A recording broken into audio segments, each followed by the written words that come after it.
Vamos abrir em Eclesiastes, capítulo 9.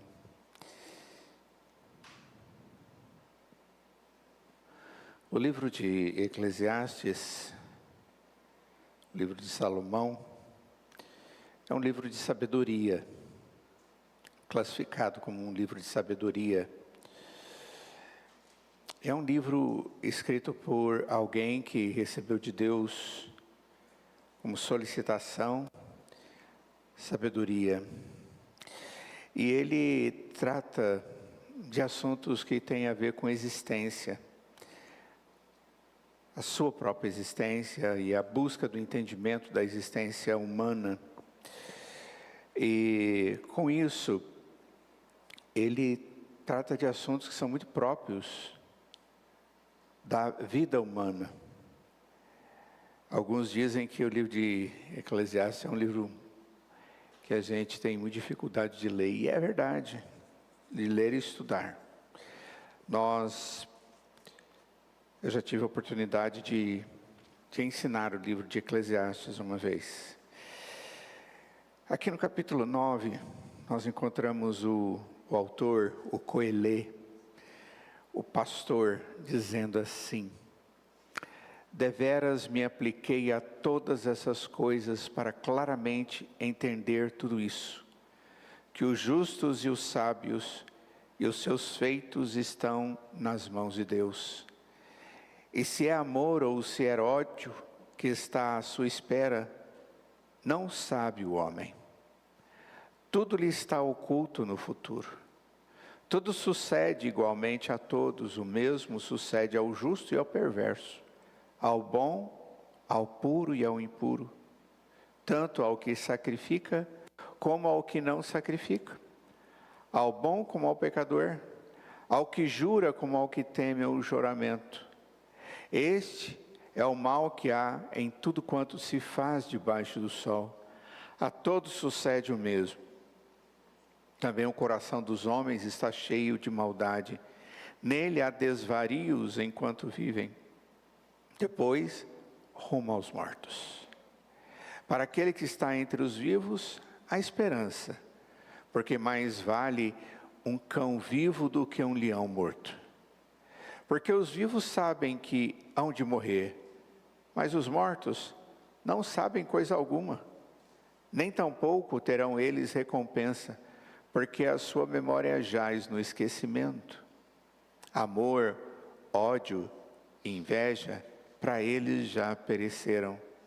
Para sempre não têm eles parte em coisa alguma do que se faz debaixo do sol. Vai, pois, come com alegria o teu pão e bebe gostosamente o teu vinho, pois Deus já de antemão se agrada das tuas obras. Em todo tempo sejam alvas as tuas vestes e jamais falte o óleo sobre a tua cabeça. Goza a vida com a mulher que amas, todos os dias de tua vida fugaz, os quais Deus te deu debaixo do sol, porque esta é a tua porção nesta vida, pelo trabalho com que te afadigaste debaixo do sol.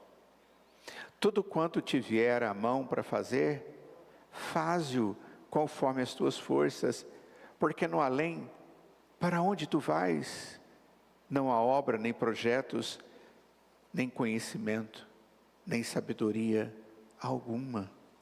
Vi ainda debaixo do sol que não é dos ligeiros o prêmio, nem dos valentes a vitória, nem tampouco dos sábios o pão, nem ainda dos prudentes a riqueza, nem dos inteligentes o favor. Porém, tudo depende do tempo e do acaso, pois o homem não sabe a sua hora. Com os peixes que se espalham com a rede traiçoeira, como os peixes que se espalham com a rede traiçoeira, e como os passarinhos que se prendem com laço, assim se enredam também os filhos dos homens no tempo da calamidade, quando cai de repente sobre eles. Também vi esse exemplo de sabedoria debaixo do sol, que foi para mim grande. Houve pequena cidade em que havia poucos homens. Veio contra ela um grande rei. Sitiou-a e levantou contra ela grandes baluartes. Encontrou-se nela um homem pobre, porém sábio, que a livrou pela sua sabedoria. Contudo, ninguém se lembrou mais daquele pobre. Então disse eu: melhor é a sabedoria do que a força, ainda que a sabedoria do pobre é desprezada e as suas palavras não são ouvidas. As palavras dos sábios, ouvidas em silêncio, valem mais do que os gritos de quem governa entre tolos. Melhor é a sabedoria do que as armas de guerra, mas um só pecador destrói muitas boas. Vamos orar. Ó Deus, quantas palavras cheias de sabedoria nós acabamos de ler. E nós te pedimos que o Senhor esteja nos dando um tempo cheio de possibilidades do entendimento da Tua Palavra. Ilumina-nos para que isso tudo possa, discernido pelo Senhor, dado entendimento através do Teu Espírito, possa nos enriquecer na vida diária. Ó Senhor, tenha misericórdia de nós e nos abençoe. Em nome de Jesus. Amém. Esse texto de Eclesiastes, capítulo 9, parece um texto proverbial. Alguns versos, eles parecem provérbios completos. Melhor é a sabedoria do que as armas de guerra, mas um só pecador destrói muitas coisas. O verso fala tudo, é o último verso. Mas vários desses versos aí, eles trazem informações bem completas, bem cheias de significado. Por que eu escolhi esse texto hoje? Dentro dessa proposta da escola dominical, dessa sala, de falar do tratamento das feridas do coração, uma das coisas que surge muito no coração das pessoas é: qual o significado da minha vida? Por que eu estou vivendo? Não é incomum as pessoas ficarem perdidas, apesar de terem muitas coisas na vida. Muitas pessoas, elas têm cônjuge, elas têm filhos, elas têm trabalho, elas têm comida para comer, elas têm meio de transporte, elas têm uma vida que a gente chamaria de vida normal, vida comum diária. E elas chegam à conclusão de: qual o significado da minha vida? Parece que elas perdem a noção do significado existencial. E elas precisam ser acordadas para a existência. Esse texto, ele fala muito, dá-nos muito uma ideia de morte e de vida. Mas a proposição não é falar de morte, é muito mais falar do valor da vida, do entendimento da minha existência, de como aproveitar tudo isso. Como, por exemplo, quando fala do convívio do homem com a sua mulher, dizendo que ele tem que aproveitar, porque essa mulher é algo que Deus lhe deu como uma recompensa do Senhor na sua vida. É graça do Senhor para a sua vida. E aí diz o texto: goza a vida com a mulher que amas. Aquela pessoa que dentro do seu coração surgiu, cresceu, e agora você tem plena convicção de que a ama. Isso é importante. Então, são várias informações. Mas, afinal de contas, qual é o grande propósito que a gente vê nesse texto? É você ter a capacidade de viver dentro do seu contexto de vida, ou da sua vida diária. O livro de Eclesiastes, ele foi escrito por alguém que não tem medo de fazer perguntas. E muitas vezes ele faz perguntas pesadas e que incomodam. Ele não hesita em admitir que nem todas as perguntas ele tem resposta. Mas mesmo assim ele faz as perguntas. Os pensamentos de Deus não são os nossos pensamentos. A Escritura já diz isso. Ou os caminhos de Deus não são os nossos caminhos. Quem diz isso é o profeta Isaías, no capítulo 55, verso 8. E certamente o autor aqui de Eclesiastes sabia disso. Certamente nós não vamos sempre entender o significado e o propósito dos acontecimentos das nossas vidas. É como se Deus fizesse acontecer, nos conduzisse e habilitasse-nos a vivenciar certos acontecimentos de vida. A gente passa por aquilo e por mais que a gente tente entender, a gente não vai entender por que a gente passou por aquilo.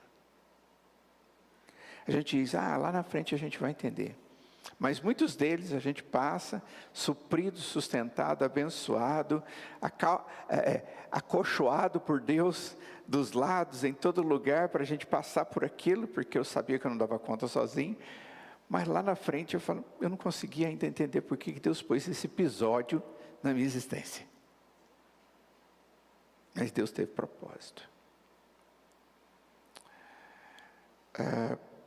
Há vezes, há oportunidades em que o bem parece falhar e o mal triunfa ao redor da gente. Isso faz a gente perguntar muitas coisas. Por exemplo, a gente anda por alguns salmos na Escritura e nós encontramos, por exemplo, Asaf, dedicando um salmo todinho, contando a respeito da sua experiência, onde ele diz, os meus pés quase se resvalaram, quando eu fiquei olhando, quando eu olhava para os maus e via-os prosperando, se dando bem,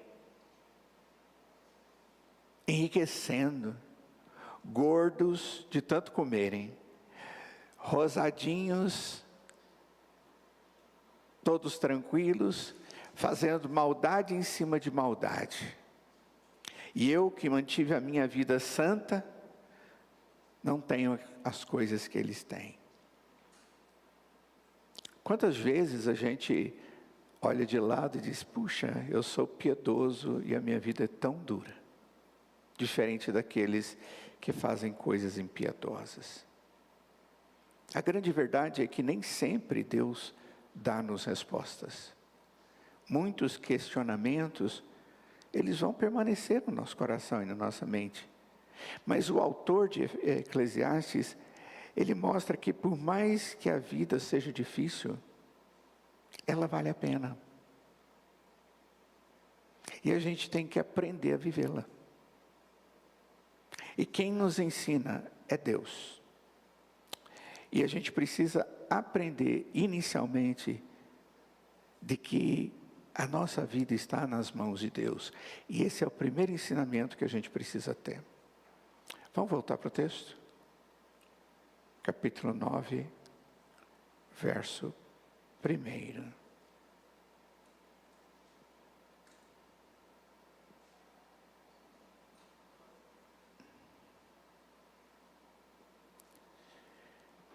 Olha só o que ele diz, na versão Almeida atualizada, Nova Almeida atualizada. Tenho refletido sobre todas as coisas para chegar à seguinte conclusão: os justos e os sábios, com seus feitos, estão nas mãos de Deus. E se o amor ou se o ódio que está à sua espera, isto ninguém sabe.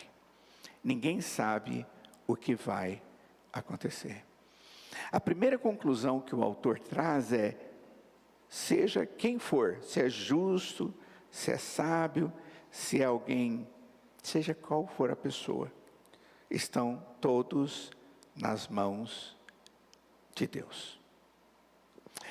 Isso leva-nos a ter uma convicção diante da revelação, de que existe uma unificação do conceito, do preceito de vida para todas as pessoas.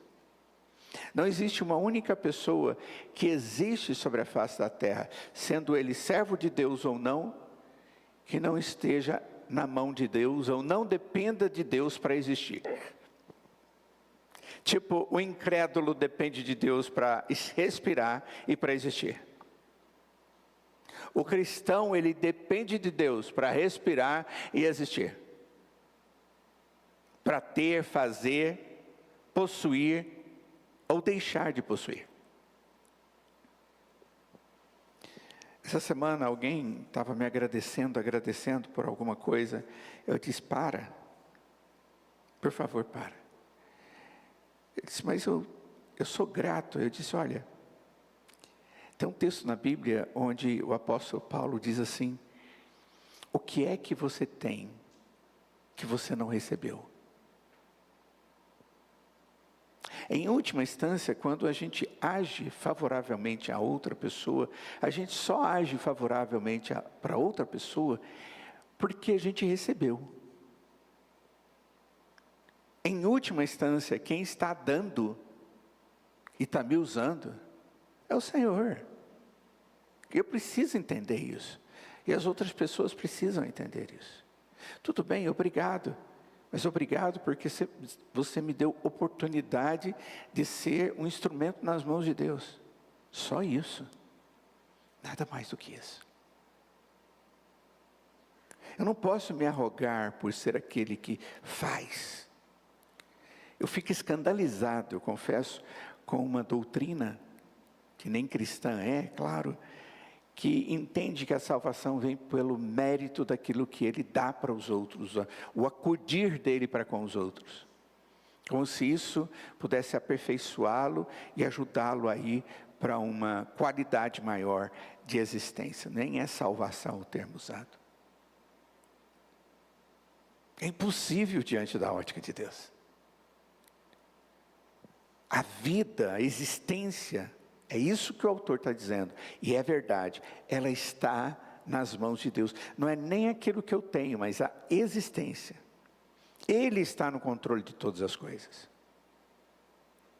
E é exatamente o entendimento dessa verdade inicial que traz resposta para todas as outras questões levantadas pelo autor no capítulo 9, que nós lemos aqui.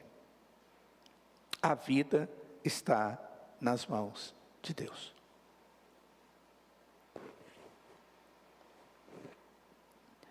O maior sofrimento do ser humano é quando ele chega diante dos seus problemas e ele tenta resolvê-los. Ele tenta tratar a sua existência e a angústia do seu coração consigo mesmo, a sua força.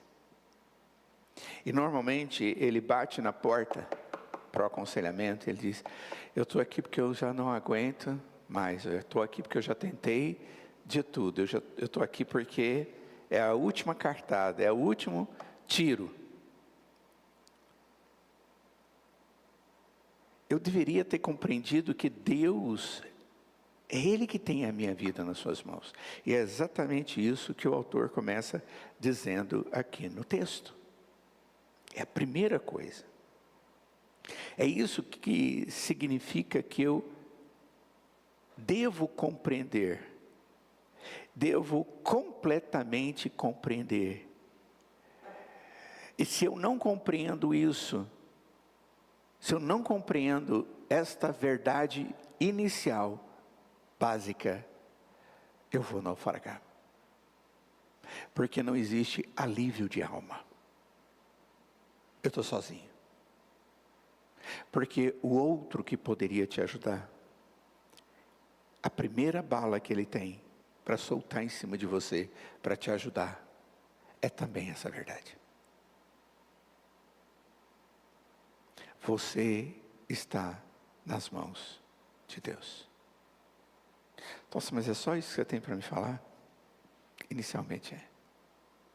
E se você não acredita nisso, eu posso falar várias coisas para você, que não vai adiantar. Isso aqui define a existência humana. Deus não só nos cria, como sustenta a nossa existência. O nosso futuro, ele está nas mãos de Deus. Isso abrange não só o quanto nós vivemos, mas o que nós fazemos e como nós aproveitamos durante a vida. Inclusive, se é amor ou se é ódio. Ele diz aí nesse texto. Vai ser amor? Vai ser amor. Se vai ser ódio? Vai ser ódio. Porque existe um momento que vai ser amor. Tudo coraçãozinho. Agora tem coraçãozinho de tudo quanto tem. Como é que é? É assim, né? Assim, vai de todos. Se é amor, ai, se é alegria, ou se é raiva. Seja o que for, tudo tem que depender da existência. E a existência vem de Deus. Sobre a vida de quem? Qualquer pessoa. Qualquer pessoa. Então, coloca isso na base da sua existência. Na base do tratamento pastoral de Deus, do aconselhamento do Espírito Santo ao seu coração. Então, quando eu vou pastorear alguém, quando eu vou discipular uma pessoa, essa é a primeira verdade que eu tenho que colocar para ele. Você pertence a Deus. Você está nas mãos do Senhor. Você está nas mãos certas. Você não está nas minhas mãos. Você não está nas mãos do seu cônjuge. Você não está nas mãos do seu chefe. Você não está nas mãos de ninguém que te faz isso ou aquilo. Você está nas mãos do Senhor. Essa é a melhor. Ok? Se você está anotando, isso é muito importante. Verso 1. Segunda coisa que o texto traz, e é muito importante. Todos terminam do mesmo modo, ou do mesmo jeito. São os versos 2 e 3. Olha só. Diz assim: tudo acontece igualmente com todos. O mesmo acontece com o justo e com o ímpio, com o bom e com o mal, com o puro e com o impuro, com o que oferece sacrifício e com o que não oferece, com o bom e com o pecador, tanto com o que faz juramentos, como com aquele que tem medo de fazê-los. Este é o mal que há em tudo que se faz debaixo do sol. A mesma coisa acontece com todos. Também o coração das pessoas está cheio de maldade, está cheio de loucura enquanto elas vivem. Depois, rumo aos mortos. Depois, morre. Você fala, puxa, mas esse cara bate pesado, né? Ele está mostrando a sepultura como fim. E o que ele está dizendo, olha, não existe lugar diferente. Todas as pessoas vão sofrer coisas semelhantes e todos vão experimentar o mesmo fim. E se você for olhar no livro de Eclesiástico de maneira genérica, existe essa verdade absoluta sobre a vida. Toda vida termina em morte. Não existe exceção. Não importa quem é o homem. Não tem a ver com o rico, diferente do pobre. Se ele é honrado, se ele é ruim, se ele é honesto ou desonesto, se ele é religioso ou se ele é profano. A ideia aí dele fazer sacrifício ou não fazer sacrifício. Se ele é santo, dedicado na sua vida espiritual ou não. Se ele tem prazer no pecado. Se ele é abençoador, ele quando está com as pessoas transmite graça de Deus para outras pessoas. Ou se ele blasfema como Deus, contra Deus. Todas as pessoas têm o mesmo fim. Ou seja, todos terminam do mesmo jeito. O fim é o mesmo. A morte é um grande igualador. ele iguala todo mundo, sem exceção. As pessoas totalmente high, totalmente altas em todas as coisas, como aquelas que eu falo, puxa, como essa pessoa é baixa, pobre, desprovida, todos dois, a morte para eles são idênticas. Porque depois que morre, se o caixão é de ouro ou nem tem caixão, não importa. Porque ali já não existe mais vida. Cedo ou tarde todos morrem. Isso parece justo para você? É mais ou menos assim, você pensa num indivíduo que é destruidor de muitas vidas, tipo um Hitler, Mao Tse Tung. Aqueles indivíduos que mataram muitas pessoas. Aí você pensa alguém que faz obras sociais e cuida de pessoas e evangeliza o mundo e é instrumento nas mãos de Deus. E o que a gente chega à conclusão é que essas pessoas morreram a mesma morte. A Bíblia, ela ensina que existe um dia final em que todo homem prestará conta dos seus pecados e será julgado por estes pecados de uma vez por todas.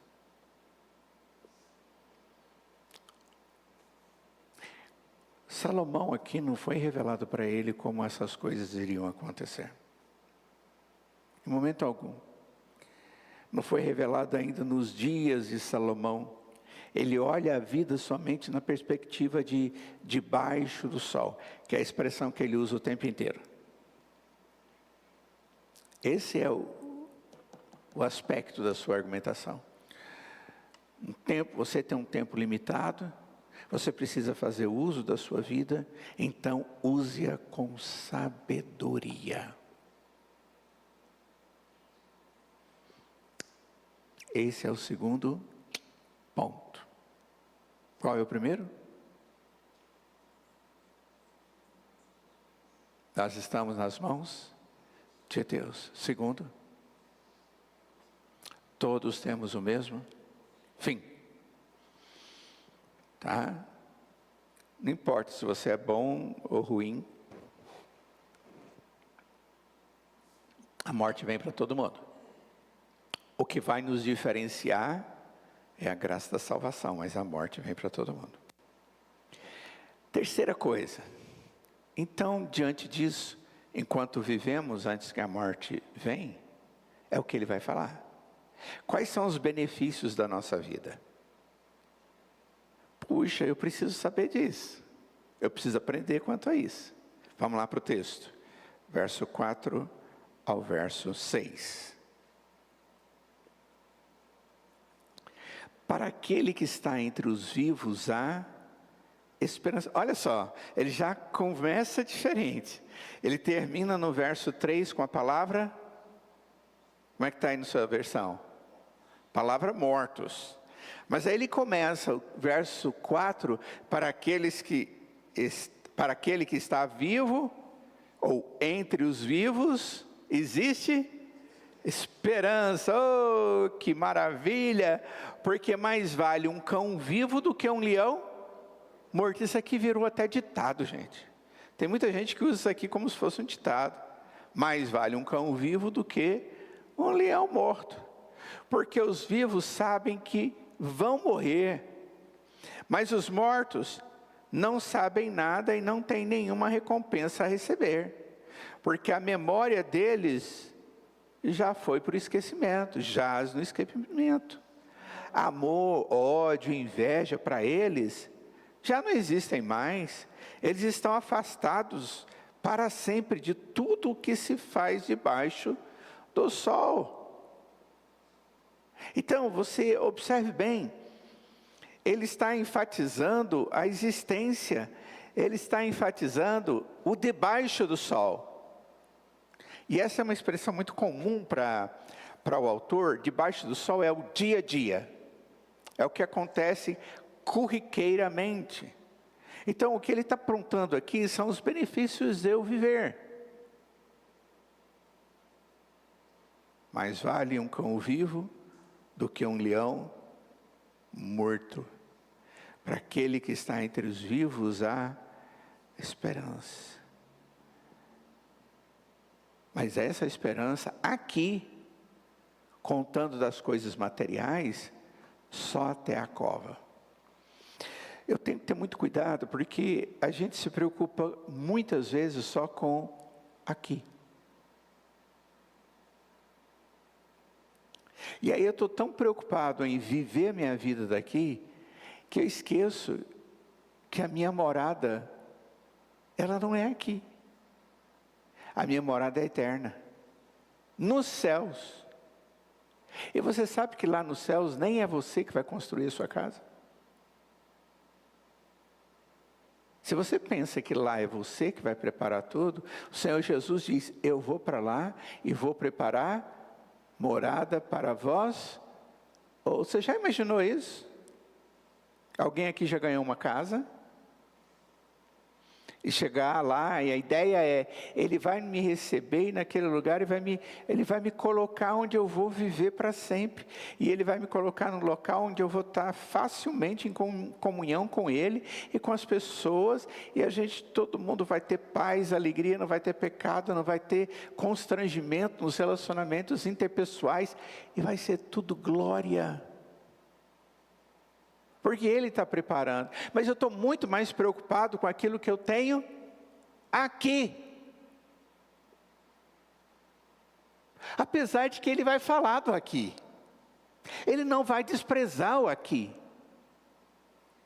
Mas o que Ele está mostrando é que o aqui, eu tenho a esperança de que você vai desfrutar de uma boa saúde.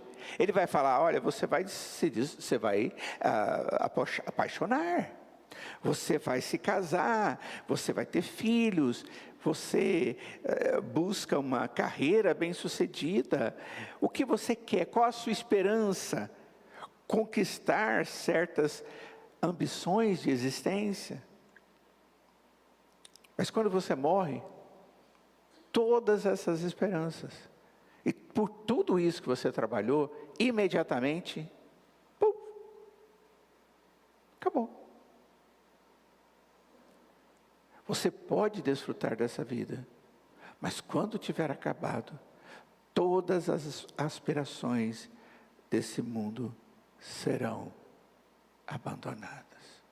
Cuidado para você não estar se esforçando em demasia por aquilo que não vai trazer retorno eterno para a sua vida.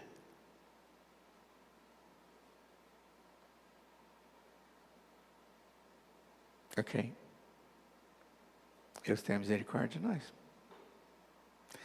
Segundo, o benefício do conhecimento. Olha só, no verso 5. Porque os vivos sabem que hão de morrer, mas os mortos não sabem coisa nenhuma.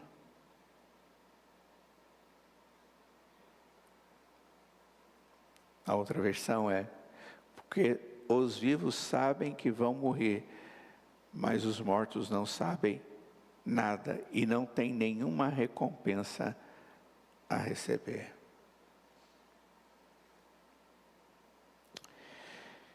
Ok, eu e você, nós podemos planejar a nossa vida. Uma das coisas mais tristes que a gente vê é que boa parte dos casais nunca planejaram as suas vidas e nem sabe, nunca ouviu falar de planejamento familiar. Eles vivem os acontecimentos que vão chegando para eles dia após dia, mês após mês, ano após ano. Eles não sabem onde estão, para onde vão, como vão, com quem vão, quanto vai custar, Sabe de nada. Nunca aprenderam a fazer planejamento familiar. São perdidos. Mas eu tenho que aprender a fazer isso. Você pode e deve planejar a sua vida sabendo que um dia ela vai acabar. Eu me lembro que houve uma época em que começaram a fazer planos funerários. Foi uma loucura. Vocês já viram? Alguém já te abordou para vender jazigo? Alguém aqui já foi abordado por alguém que queria vender lugar para você ficar enterrado? Ninguém aqui nunca foi? Já, né? São os mais velhos, tá vendo? Sabe por quê? Por causa da época. Naquela época, mais atrás, fazia-se isso muito. Então as pessoas planejavam e eles enfiaram também, para a família não ter aquela dificuldade quando morre e tal. Aí você pensa, puxa, mas pensar nisso? Pensar nisso. Meu pai tem, da família inteira. Então ele falou, eu vou fazer e vou preparar para todo mundo. Então quantos? Não precisa preocupar com isso. Oh, meu Deus do céu. Por que disso? Você pode e deve planejar a sua vida. Mas a vida tem até o último evento. E expirou. E é caro. Ela levantou a mãozinha aquela hora e ainda agora falou que é caro. Acabou. E quando você morre, não pode fazer planos. Plano envolve o hoje, o amanhã e o fim. Planeje sua vida enquanto você está vivo. E viva a sua vida propositalmente, de maneira sábia. Você sabe o que está vivendo e você está usando adequadamente a sua vida. É isso que Salomão está dizendo aqui no texto. Isso é bom. Eu não estou falando de comprar jazigo, não. Mas saiba viver o dia que Deus lhe deu. Seja sábio. O apóstolo Paulo, em Efésios capítulo 5, ele diz que nós não podemos ser tolos, mas devemos ser sábios, remindo o tempo, porque os dias são maus. Remir o tempo é administrando, planejando para usar o nosso tempo, que na verdade é o tempo que Deus me deu. Opa! No verso 6 ele diz: amor, ódio, inveja, para eles que já pereceram, para sempre não tem eles parte alguma, ou coisa alguma debaixo do sol. Não tem mais nada. Eles não fazem mais nada. Ok. Como é que eu aproveito a vida? Olha só, isso vai ficar muito claro aí a partir do verso 7 até o verso 10.